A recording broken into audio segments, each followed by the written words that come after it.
फिर ताई ने यह बात रूखापन से के साथ कही। बालक ताई के सूखे व्यवहार को तुरंत ताड़ गया, यानी उसने इग्नोर कर दिया। बाबू साहब ने पूछा, ताई को क्यों नहीं लेके जाएगा? बालक, ताई हमें प्यार नहीं करती। बाबू, जो प्यार करे तो ले जाएगा। बालक को इसमें कुछ संदेह था। ताई का भाव देखकर उसे यह आशा नहीं थी कि वह प्यार करेगी। इससे बालक मौन रहा, मतलब चुप रहा। बाबू साहब ने फिर पूछा, क्यों रे, बोलता क्यों नहीं? ताई प्यार करे तो रेल पर बिठाकर ले जाएगा। बालक ने ताऊ जी को प्रसन्न करने के लिए केवल सिर हिलाकर स्वीकार कर लिया, परंतु मुख से कुछ नहीं बोला। बाबू साहब उसे अपनी अर्धधग्नी के साथ, अर्धधग्नी ये मुझसे भी नहीं बोला जा रहा है, तो इसको हम पत्नी मान ही लेते हैं और इसका मतलब भी पत्नी ही होता है।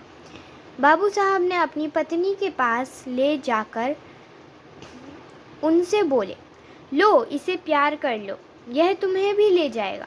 परंतु बच्चे की ताई श्रीमती रामेश्वरी, ये नाम आप याद रखिएगा, ये एग्ज़ाम में ज़रूर आ सकता है। बच्चे की ताई श्रीमती रामेश्वरी को पति की चुगलबाजी अच्छी ना लगी। वह तुनक कर बोली, तुम ही रेल पर बैठ कर जाओ, मुझे नहीं जाना। तुनक्कर का मतलब होता है गुस्से से, और चुगलबाजी का मतलब होता है हंसी मजाक से। क्योंकि वो जो बाबू साहब थे, वो जो है बालक से मजाक कर रहे थे, क्योंकि छोटी सी रेलगाड़ी पे कौन जाता है ना। तो इससे श्रीमती रामेश्वरी बोली, तुम ही बैठो रेलगाड़ी पे और तुम ही जाओ, मुझे नहीं जाना। फिर बाबू साहब ने रामेश्वरी की इस बात पर ध्यान नहीं दिया।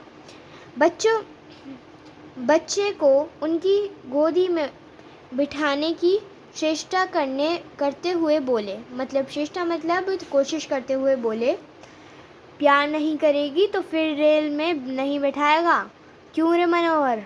तो उस बच्चे का नाम हमें पता चल गया, क्या था? मनोहर। तो वो थोड़ा सा, फिर मनोहर ने ताऊ की बात का उत्तर नहीं दिया। उधर ताई ने मनोहर को अपनी गोद से ढकेल दिया मतलब हटा दिया या धक्का दे दिया। मनोहर नीचे गिर पड़ा। हाँ, तो उसने धक्का दिया था तो वो नीचे गिर पड़ा।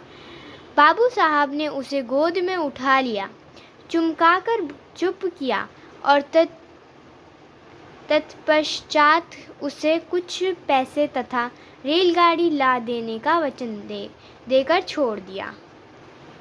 और तत्पश्चात का मतलब होता है उसके बाद, उसे कुछ पैसे दिए। ठीक है। बालक मनोहर भयपूर्ण दृष्टि से अपनी ताई की ओर ताकता हुआ उस स्थान से चला गया। यानी कि जो मनोहर था ना, वो उस अपनी ताई को गुस्से से थोड़ा सा तृष्ट मन से देखकर चला गया, उनको ताक कर। मनोहर के चले जाने पर बाबू रामजी दास रामेश्वरी से बोले, तुम्हारा ये कैसा व्यवहार है? बच्चे को ढकेल दिया, जो उसके चोट लग जाती तो? रामेश्वरी मुंह लटकाकर बोली, लग जाती तो अच्छा होता, क्यों मेरी खोपड़ी पर लाते देते